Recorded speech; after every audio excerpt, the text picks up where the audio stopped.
Mr. Zane? Here. Mr. Pond? Here. Dr. Ryan? Here. Dr. Foster? Here. Ms. Rand? Here.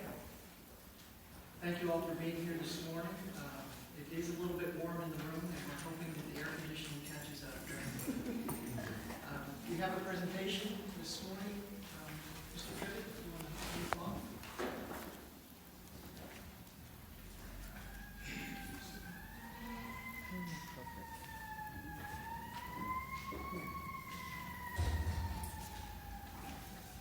Good morning, Mayor, members of council.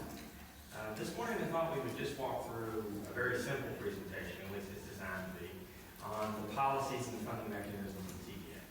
As you know, we've discussed this now a couple of times. Since the last meeting in June 8th, it was apparent that there were several spots of disagreement on the council that we wanted to try and resolve. And so the intent of this presentation is to do that. There's a couple of points at which we're going to stop and have some discussion with the hopes of coming to agreement. So we want to start with, at the June 8th meeting, one of the questions that was asked is, can we get more information from a couple of the comparative cities that were in that presentation? As you remember, I presented some background material on similar programs from communities that are using it already and have been for some time. The two that I selected to go further in depth with were Asheville and Virginia Beach. The reason for that is because I feel like they're the best examples of the two different models that we talked about. One being a grant-funded program and another being a traditional CIP run through the city council. So we looked at Asheville and Virginia Beach. I asked 5 questions just as a general starter of the conversation. 5 questions were: how do you handle initial rollout for acceptance by the community? Did you start with a list of projects for funding? What are the pitfalls of your program? What do you think is the future of your program? And what advice do you have for a community looking at a similar effort? Virginia Beach responded, and the person that we spoke to there was Jim Spoor. Obviously, he was there when this program was created, and since most of our questions were designed toward the initiation of the program, it seemed like he was the best source of information. His answer to the first question, how did you enlist community support, was that the council bore the idea and then they pushed it out to the various associations that would support it. The Hotel Motel Association, the Chamber, the school system, and a local civic group, I think called Virginia Beach Vision. That conversation took about 6 months from the point that they started to the point of implementation. It is a CIP-based project list, so when they began that conversation, they did have a list of projects to complete. As I said, it's CIP-based, so all of those projects were products of the yearly goal-setting process that Virginia Beach City Council still uses today, and then they revisit that list every 6 months to make sure that they're making progress. One of the things that Mr. Spoor told me was that as the council had those goal-setting sessions, it consistently came up with projects that did not get funded related to tourism projects. The reason they didn't get funded was because they were competing with the core needs of the organization: police, fire, and education. And that was one of the criticisms that they still get today concerning the program, is why are they spending money on tourism product that could be spent on core? The future of the project is sound, the program is sound. As you all know, the Virginia Beach City Council is relying on that funding source to start a lot of the major projects that have just been announced, and we talked about those on June 8th. The advice that he gave were that the purpose cannot be over-communicated. You should not be creating this type of program to create additional general fund revenue, an example, funding those core types of services, and you need to define why the funding is needed. Asheville had a very similar story, albeit from a totally different perspective, because this is the grant-funded program. One of the big differences is, we talked about it a lot on June 8th, is that their funding source is created legislatively. So the localities have little to do with what the rate may be for these types of tourism taxes. It is an alternative to a CIP process in that it's grant funded. This idea in Asheville really stemmed from an Arthur Anderson study. The folks involved in tourism in Asheville began to notice that they were losing visitation to competing destinations, particularly Charleston and Gatlinburg. And what they looked at when they looked at those destinations is that they were in the midst of building new tourism attractions. And so they hired Arthur Anderson to look at their product and determine deficiencies. Arthur Anderson did that, developed a list that became the impetus of the conversation for funding. We have this list of projects we know we can never fund because we're funding all these other core services, and so they began talking about other ways to fund it. Legislatively, the answer came through increased tourism taxes, that became their TPDF. The pitfalls of their program, I thought it was interesting. They have just completed a recent overhaul that included a couple of course corrections for the program. They implemented the two-phase application process, which we have discussed and is included in our proposal. They limited the application process to nonprofits. And if they were picking something out of the list that they still weren't sure was a good idea, it's that item.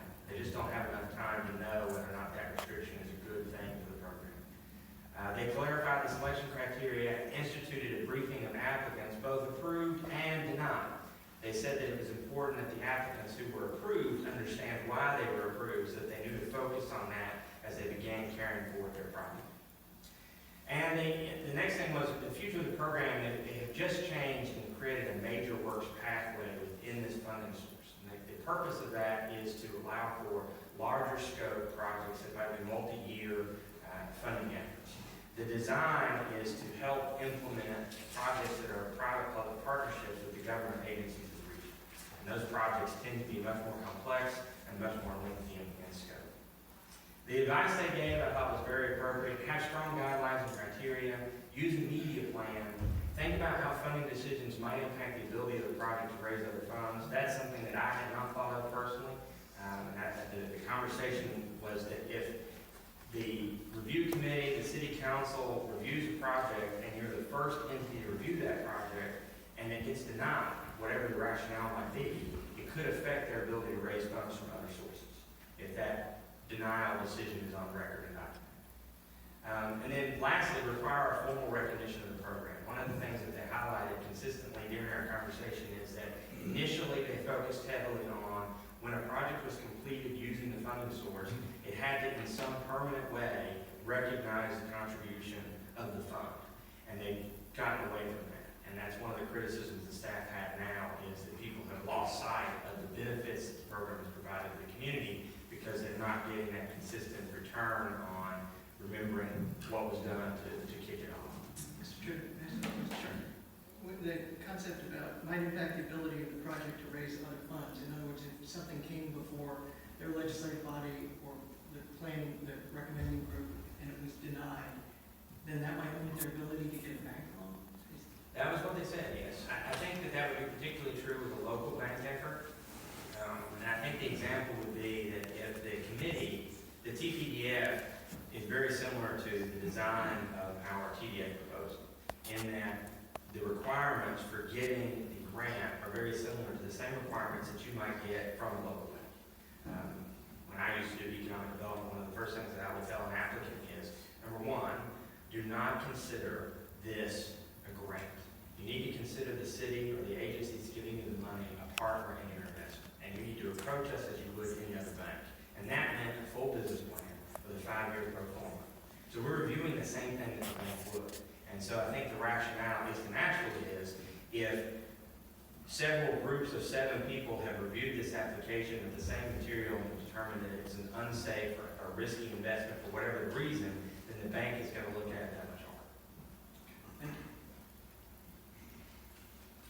So now to the focus of our discussion, and I did provide a much lengthier discussion of the results from those phone conversations with those 2 cities in a memo form that was posted to the web, and you have hard copies on your diet. We wanted to focus today, though, on the TDF policy document itself. We're going to walk through the actual sections so that you can see what's actually written in the document and formulate agreement on those points that we still are not in focus. We also want to talk about the funding stream. If you look at the June 8th meeting, the 2 areas that we had disagreement was on the funding stream, the methods of funding the actual program, and then the aspects of the policy, particularly relative to the makeup of the TDF Review Committee.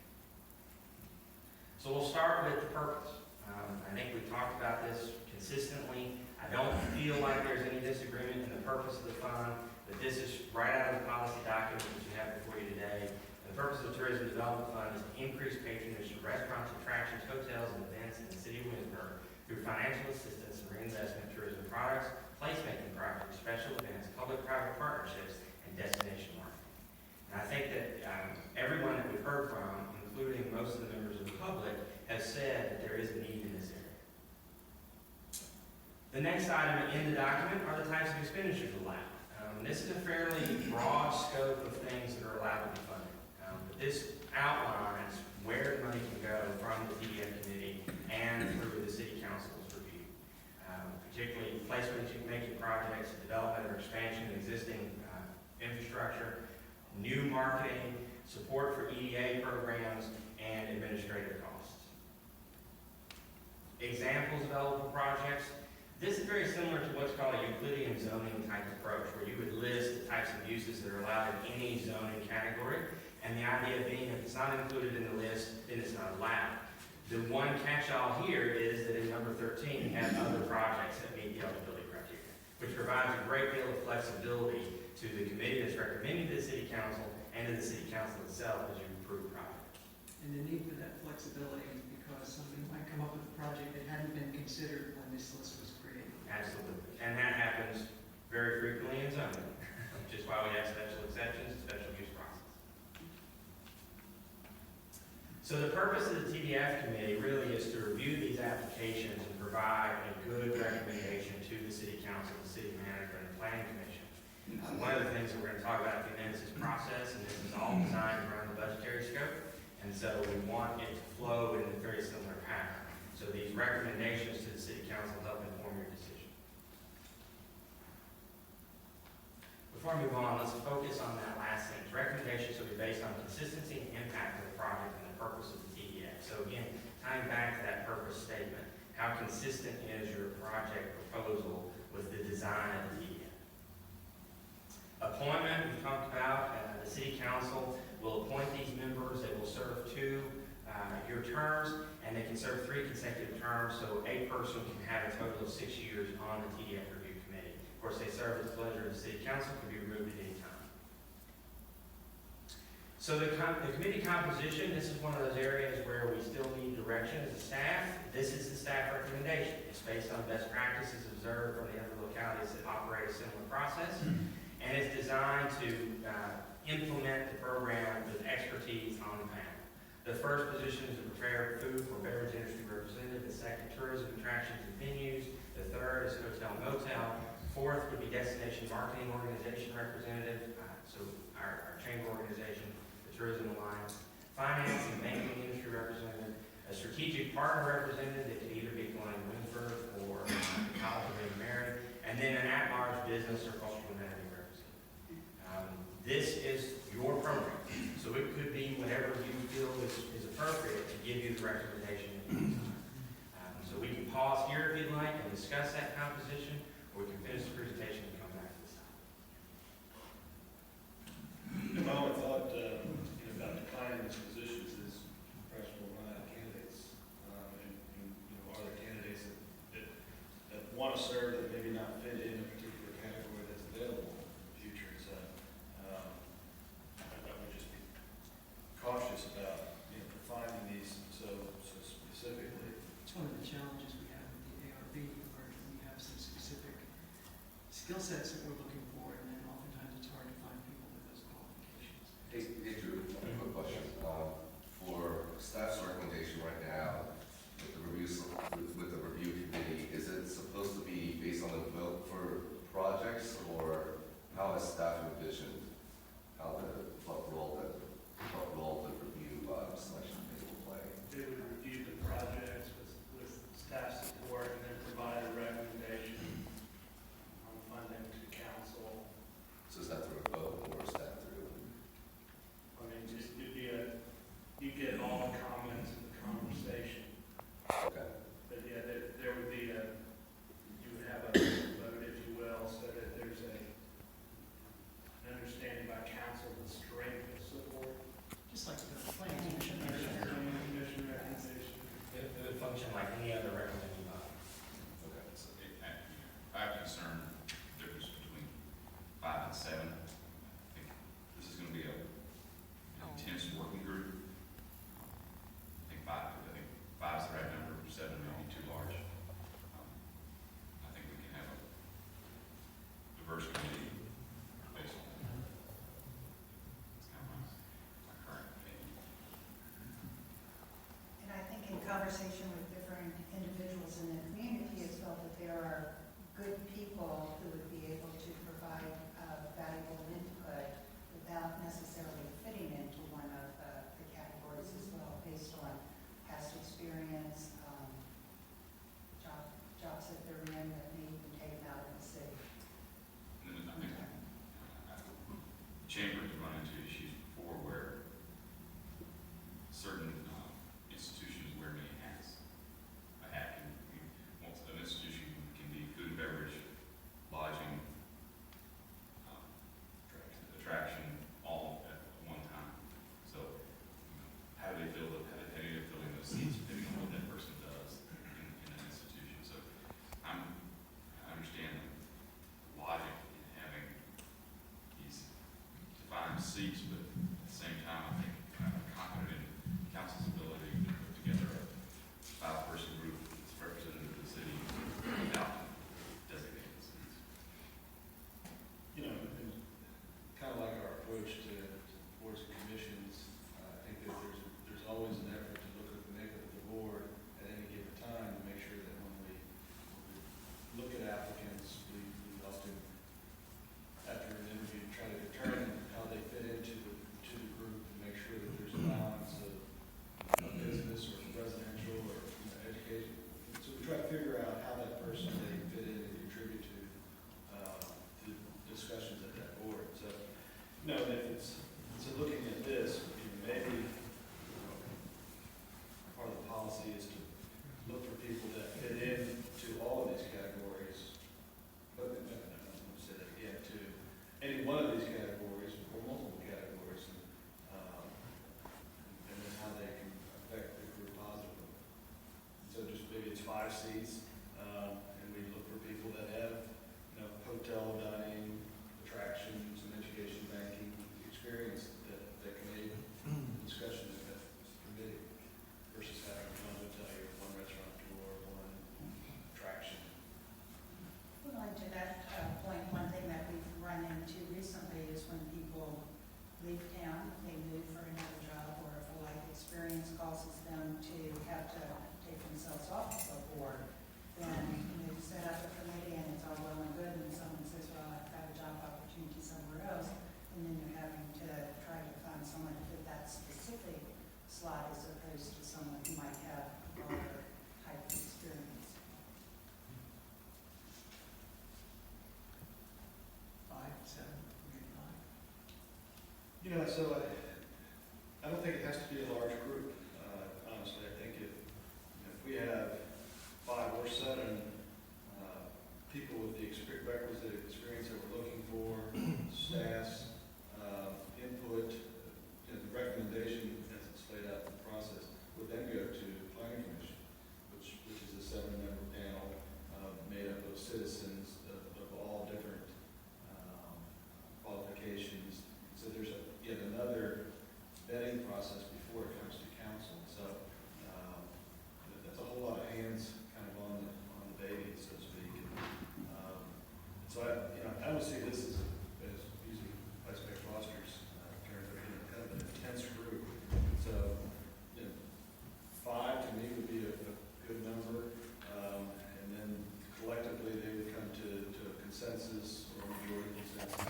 Staff would write up the proposal, make a recommendation on the planning commission, and then begin that process with that again. So, I think it might be helpful to think about the thought process we go through when we're selecting members of the planning commission. We're generally looking for people who are attentive to the entire city, representative of the entire city, diverse backgrounds. This is going to be a group of 5, hopefully, experts in their field, as opposed to someone with a lot of good general background representation. So, I think, to Doug's point, if you have the experts on the smaller committee, and then broader-minded folks on the planning commission, we're going to get a really good look at all this project. and then to add to that, so that there's still an opportunity for public input at this. There's still an opportunity for various interest groups in town to participate in the discussion at this table, because it's going to be all open to the public. It's taxpayer dollars, there's no behind the doors discussion going on. And so there's that opportunity for organizations that have an interest in a particular application can come forward and share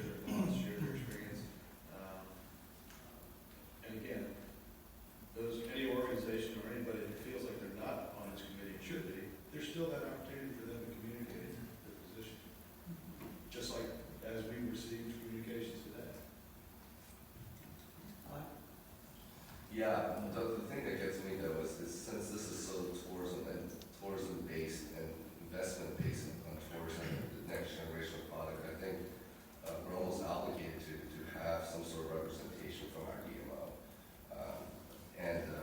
I just think it's important to have their perspective from a tourism marketing perspective, just as important as it is to have someone from the Hotel Motel Association. But to that point, I didn't know when was the most appropriate point to bring it up, but I almost have some concerns with having a review committee as taking up votes for certain projects. I think if we can synthesize these ideas almost like a think tank manner, you can provide pros and cons and recommendations to the Plan Commission. And I say Plan Commission mostly just as land use. How do we fit this generational product within our current land use with our comprehensive plan and then with EDA, strategic plan and all. And then make a recommendation to council. I think if there are defined roles in those three layers of bureaucracy, it could be a lot more streamlined. I think, I tend to think, for example, let's say someone is on vacation, as Ms. Ramsey said, and a project is tied to the two, right, in one extension. And then, what does that really mean when it goes up to the planning commission, when it takes a vote again, and then for city council to take another vote? So, I don't know, I agree with what the vice mayor said. I think it's going to be a very intense working group, but that's exactly how I see that. So ultimately, maybe a vote is a show of strength, but maybe not necessarily as well. There are going to be some major projects that will have a lot of controversy, and I think folks will think, how do we vote on this as opposed to how can we make this project better and what could be done better, what could be improved. So I'll just throw that out right now. Is that 5 or 7? I don't mind as long as we have the right amount of people, I think the quality of people on the committee for me matters more than necessarily the amount there. Because I think for council, we can always improve more. Right, I'm not saying that you're not saying that, I'm sorry. Let me clarify. I'm just saying that I think for council, it's just always, we can always increase it, we can always decrease, but I think it's important to have some defined responsibilities on that board. Well, and if I may, Mr. Zach, follow on that, because you made a great point about the planning commission. Planning commission, looks at land use and how applicants fit in with the current zoning. And so that's a specific type thing. So I think if you look at what this committee will be doing, they have a set of standards to hold the applicant to, and that's pretty well outlined in the purpose presented. Not a particular page at the moment, but so if the understanding of the committee and the staff that's appointed to work with this group, hold the standards of purpose at hand, then they can make the recommendation so that they don't get mixed up in other things that aren't really germane to what this tourism development committee should be doing. So what if you had 5 and had it set up that 3 were from the tourism profession, whether that be motel, food and service, DMO, attraction, and then 2 at large. And then that way you would cover the concerns of representing those major stakeholders, but at the same time, you would leave it open for other individuals, and then you wouldn't be so keyholed in to making sure that you've got one person from this category and one from that. So 3 from professions. So you're saying have one hotel professional. No, I'm saying 3 from tourism professions, whether it be the DMO, it depends on somewhat on where those applicants come from. Because if you had 3 from the hotel industry, then the city, we would be reviewing those and say, well, no, that's a little top heavy in that one industry, and look to be sure that others are represented. But if you didn't have one from each of the major categories, you would still have an opening for, say, DMO versus attraction versus food service. So, kind of like what you just proposed. Maybe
my opinion, you have to do that with the public.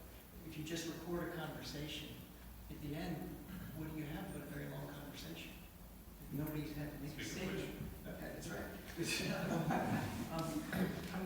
I don't feel strongly, I think the number 5 is good to start, it can be expanded later on. I don't feel strongly that we have designated spots because, as I think everybody here agrees, we have an exceptional pool of applicants for just about every board and commission appointment we want to make. So I don't have any doubt that we will have great people who want to fill this role and serve the city in this capacity. And we'll make good decisions because we have such great people to work with. So I'm comfortable with whatever composition we can agree on. I'm going to ask Mr. Trivett, though, if we get to a decision on this one, let's not do any more decisions until after we finish the presentation. Let's hear from what some of the people in the audience have to say, and then we'll come back to these points that we want to make a decision on. So it sounds like we're done. Number 5. Do we want 3 tourism professionals? Yes, okay, we'll go with that. 5 members, 3 tourism professionals. 2 applicants.